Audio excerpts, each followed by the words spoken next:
This meeting is being recorded. For problem 11 from chapter 21, we're asked to identify reagents that can be used to accomplish each of these transformations. And we're reminded that we'll probably have to use reactions from previous chapters. So we have been introduced to some new reactions in chapter 21 that we'll see down here, but to start, we might have to reference from older reagents and things like that. So let's take a look at structure A here. So we're going from this benzene ring. We have this brominated carbon out here. But in our product, we have this carboxylic acid functional group. So let's see how we can accomplish this. So we have this kind of retro synthetic analysis that's performed here. But what we can do in the forward direction, if we move this down here, we can first perform a substitution reaction in this first step here. So if we utilize something like sodium cyanide here, we could generate this intermediate, which would then have this cyano functional group out here.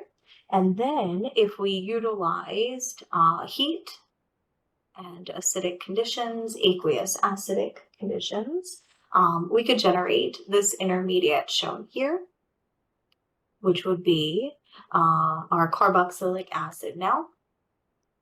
So let's draw that structure.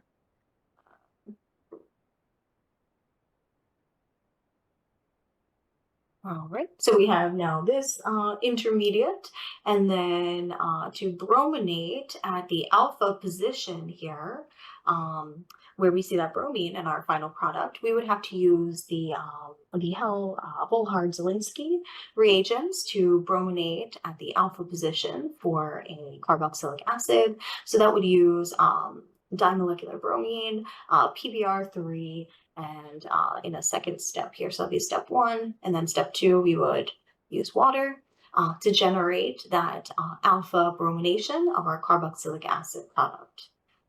All right, so again, 3 steps. First is substitution with sodium cyanide, then we use heat and acidic conditions to generate our carboxylic acid, second intermediate, and then we brominate at the alpha position with the HVZ reagents here. All right, let's take a look at the reaction in part B here. So we now have a primary alcohol in part B, and we need to generate this alpha brominated carboxylic acid. So if you recall, if we subject a primary alcohol to oxidizing conditions here shown with our chromic acid generation through sodium dichromate and sulfuric, we can generate a carboxylic acid intermediate shown here. And then at that point, we would use, again, those new reagents, the Volhard-Zelinsky reagents to brominate at our alpha position here. So that's what we see with our final product. After using Br2, PBr3, and water, we can generate that product shown. For our last reaction in part C here, notice that we have this cyano group on the carbon in our propane here. So we have our starting material here. And then over here, we see a carboxylic acid functional group where that cyano group was.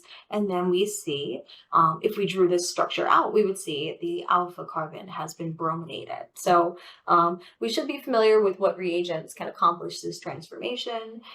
In step 1, that cyano group, we can convert that with some oxidizing conditions using aqueous acid and heat to a carboxylic acid in our intermediate shown here.